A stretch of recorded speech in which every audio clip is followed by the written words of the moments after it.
എന്നാൽ അവണങ്ങാടിനെ കുറിച്ച് തന്നെയാണ് നമ്മൾ ഏറ്റവും കൂടുതൽ കേട്ടിട്ടുള്ളത്. അതുപോലെ തന്നെ ചാത്തനുമായിട്ട് ബന്ധപ്പെട്ടിട്ട് നമ്മൾ ഏറ്റവും കൂടുതൽ കേട്ടിട്ടുള്ള പേരാണ് കാട്ടുമാടം മന. ഈ രണ്ട് സ്ഥലങ്ങളിലും വളരെ പേഴ്സണലായിട്ട് എനിക്ക് ബന്ധമുള്ള സ്ഥലങ്ങളാണ്. അതിനെക്കുറിച്ച് കൃത്യമായിട്ട് അറിയാവുന്ന ഒരു സ്ഥലമാണ്. അപ്പോ വിഷ്ണുമായനെ കുറിച്ചായാലും ചാത്തന്മാരെ കുറിച്ചായാലും ഏതൊരു മലയാളി ആവട്ടെ, ഏതൊരു വ്യക്തി ആവട്ടെ, തൃശ്ശൂർ എന്ന് പറയുന്നത് ഭയങ്കര ഇമ്പോർട്ടന്റ് ആണ്. ബാക്കിയുള്ള സ്ഥലങ്ങളിലേക്ക് ഇപ്പോഴാണ് അതിൻ്റെതായിട്ടുള്ള ഒരു മാറ്റങ്ങളൊക്കെ നമ്മൾ കണ്ടിട്ടുള്ളത്. ഇപ്പൊ സോഷ്യൽ മീഡിയയിലേക്ക് കണ്ടിട്ടുള്ള ബാക്കിയുള്ള സ്ഥലങ്ങളിലേക്കും പല രീതികളിലുള്ള ആൾക്കാരെയൊക്കെ നമ്മൾ കണ്ടിട്ടുണ്ടെങ്കിലും ശരിക്കും തൃശ്ശൂർ ഇതിനൊരു സ്പെഷ്യലാണ്. തൃശ്ശൂർ അതിനെ ശക്തമായി കൊണ്ടു നടക്കുന്നതിൽ ഒരു പ്രത്യേകതയുള്ള ഒരു സ്ഥലം തന്നെയാണ്.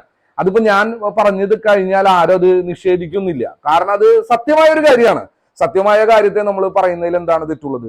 ചാത്തൻ എന്ന് പറയുന്നത് അതിശക്തമായിട്ടുള്ള ഒരു എനർജിയെ വളരെ നല്ല രീതിയിൽ കൊണ്ട് നടക്കാനും അതിനെ ഉപാസിക്കാനും അതിനെ നല്ല രീതികളിൽ ഉപയോഗിക്കാനും പ്രത്യേക ഒരു മിടുക്ക് തന്നെയാണ് തൃശ്ശൂർക്കാർക്ക്. അത് ചിലപ്പോൾ ബിസിനസ് ഫീൽഡുമായിട്ടും ഭയങ്കരമായിട്ടുള്ള ധൈര്യം, ഭയങ്കരമായിട്ടുള്ള ഒരു ചങ്കുറ്റക്കുമുള്ള ആൾക്കാരാണ് തൃശ്ശൂർ എന്നുള്ളത് കൊണ്ടായിരിക്കാം ഒരു പക്ഷേ പണ്ട് മുതലേ ചാത്തനെ എടുക്കാനും, എന്ന് വെച്ചാൽ എല്ലാവരും ഒരു ഭയത്തോടെ കണ്ടിരുന്ന കാലഘട്ടത്തിൽ അത് എടുക്കാൻ ഒരു പ്രത്യേക ചങ്കുറ്റം വേണ്ടേ. ഇപ്പൊ എല്ലാവരും അത് പ്രചരിപ്പിച്ചപ്പോ എല്ലാവരും എടുക്കുന്നുണ്ട്, ധൈര്യം വന്ന ആൾക്കാർക്ക്. പക്ഷെ ആദ്യം എടുക്കുന്ന ആ ഒരു ധൈര്യം കാണിച്ചുള്ളത് തൃശ്ശൂരുകാരാണെന്ന് എനിക്ക് പലപ്പോഴും തോന്നിയിട്ടുണ്ട്.